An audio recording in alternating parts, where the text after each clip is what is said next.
Hey everyone, and welcome back. Get ready to dive into some seriously fascinating stuff today. I'm excited. We're heading back to 1888 France. Oh la la. Right? Yeah. We're cracking open this journal initiation talk about ahead of their time. Oh, I know the initiation. I love that. They were exploring hypnotism, ancient civilizations, you name it, secret societies, the whole 9 yards. Yeah, it was a time when, people were really trying to figure out if there was a connection between science and mysticism. Like it wasn't one or the other. It wasn't one or the other. Yeah, they were like, maybe they can actually work together. Right, exactly. Yeah. Like two sides of the same coin. So were they basically on a quest for secret knowledge then? Like hidden truths and all that? Absolutely. Yeah. The initiation wasn't just documenting this stuff. They were trying to connect the dots Okay. to find a deeper meaning behind it all. They were asking, what if the secrets of the universe were just hidden in plain sight? Okay, that's kind of creepy, but also really cool.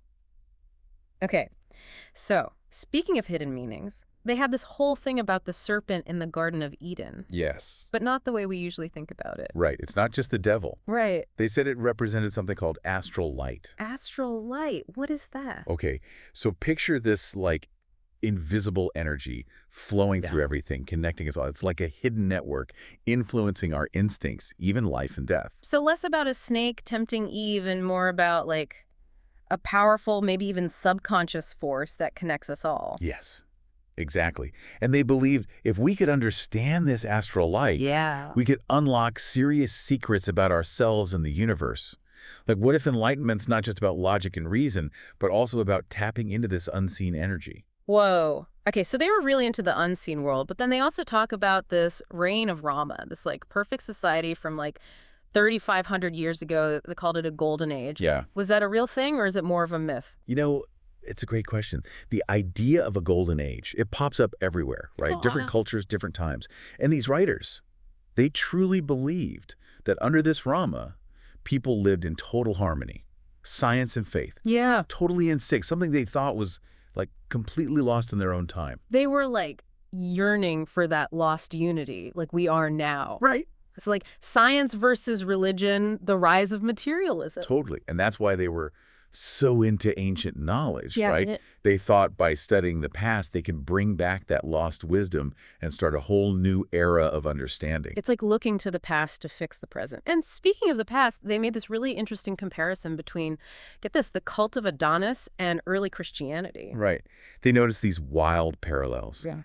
Death and resurrection, festivals at similar times, even titles like Lord and Savior. Wait, so the timing of Easter and the Adonis festival, both around the spring equinox, they thought that wasn't a coincidence. It makes you wonder, right? Did these ideas, influence each other? Or maybe it's something deeper. Are we hardwired for these kinds of stories?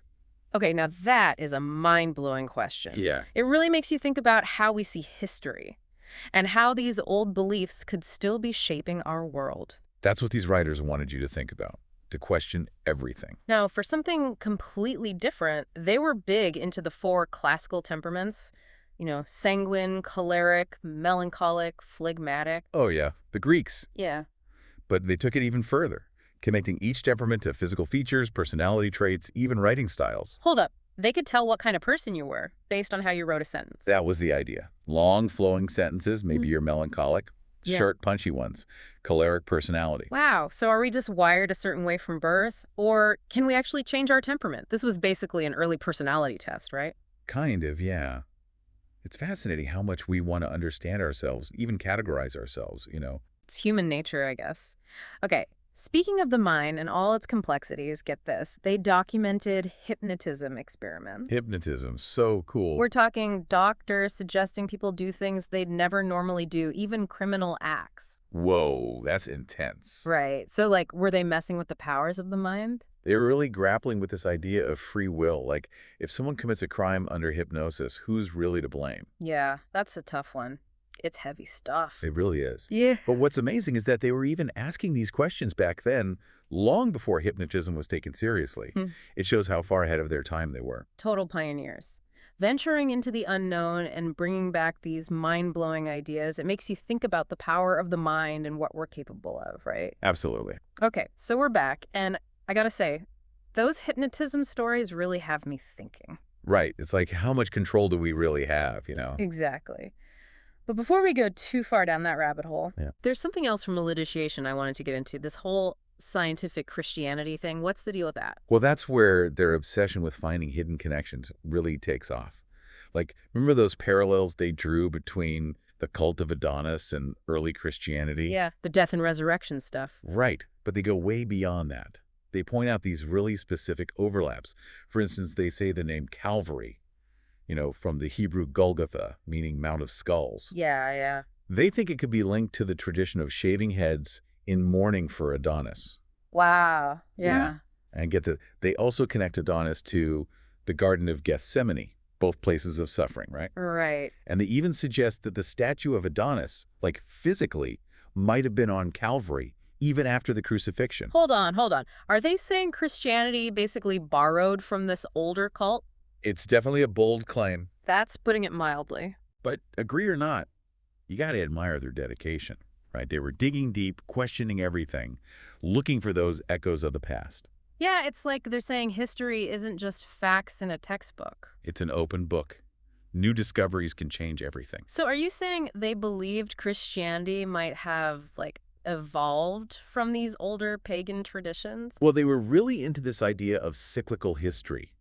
Civilizations rise and fall, but their wisdom, their knowledge, it echoes through time. Like they were part of this cycle, trying to bring back that lost knowledge for a new age. A pretty grand vision, right? It is. And speaking of grand visions and connecting the dots, we got to talk about their piece on the, they call it the secret traditions or Kabbalah of the Gypsies. Oh yeah, the Romani people. They were fascinated by them. So they weren't just reading old books. They were out there exploring living cultures. Exactly. And they saw the Romani as keepers of ancient wisdom. Oh, interesting. Yeah, they thought the Romani preserved these traditions, these myths, these symbols that held a unique perspective on the universe. Okay, I'm intrigued. Give me an example. Okay, so they talk about the Romani Arga, or Ark. It represents the celestial dome, right? Right. Well, they connect that to both Noah's Ark from the Bible. Whoa. And the Argo, the ship from Jason and the Argonauts in Greek mythology.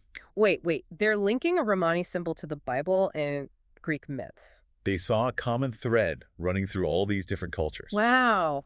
That's quite a leap. So what did they think this meant? Well, they believed that by tracing these symbols, these stories, back through time, you could uncover this lineage of hidden knowledge.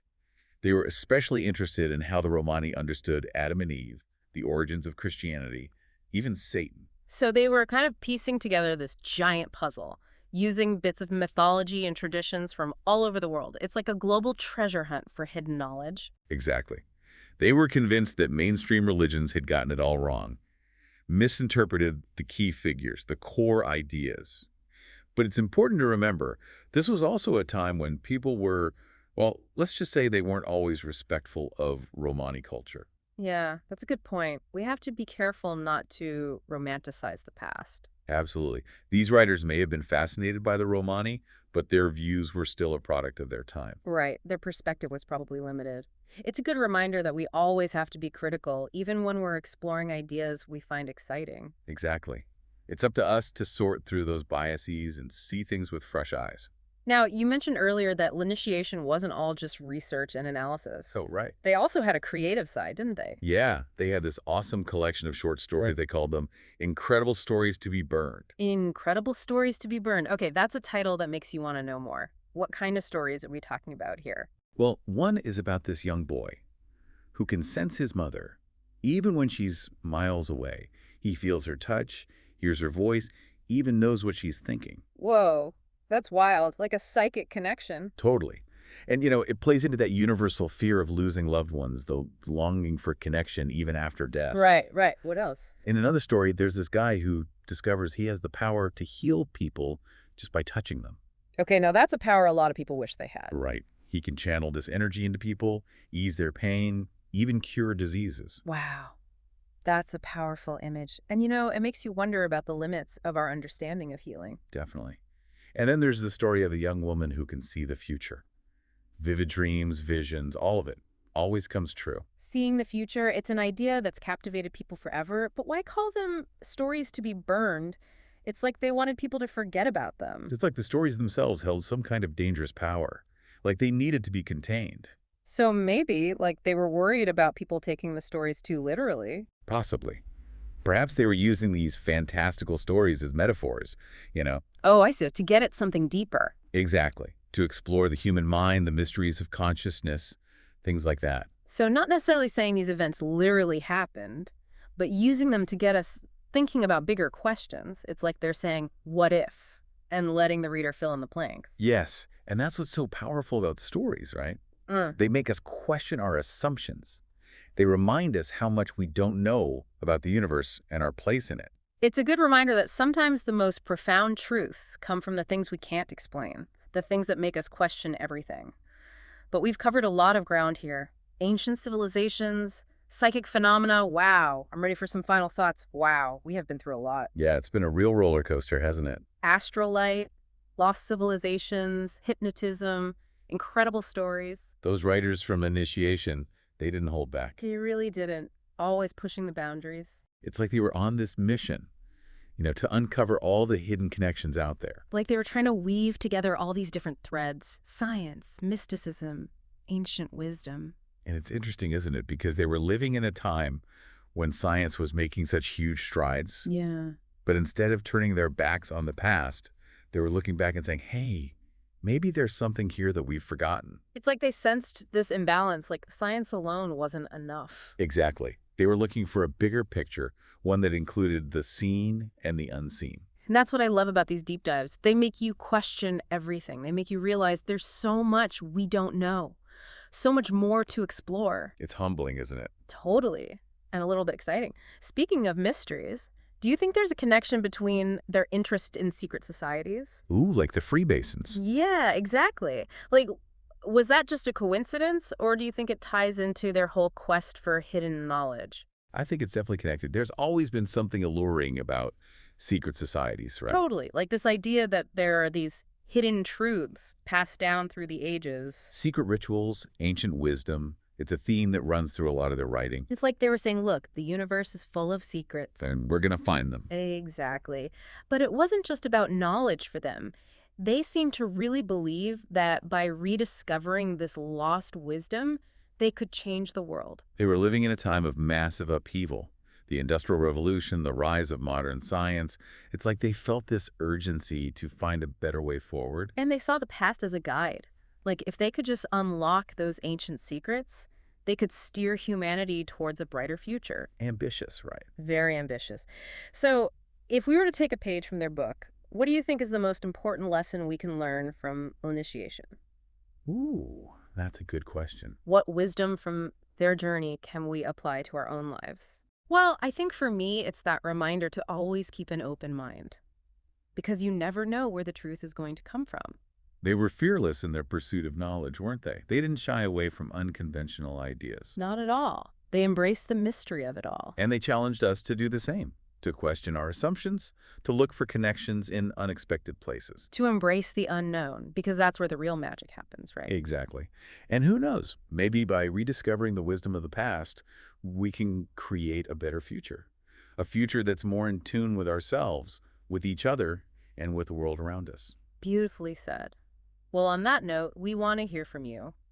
What lost knowledge would you want to tap into? How would you use it to make the world a better place? Think about it. And until next time, keep exploring those hidden connections.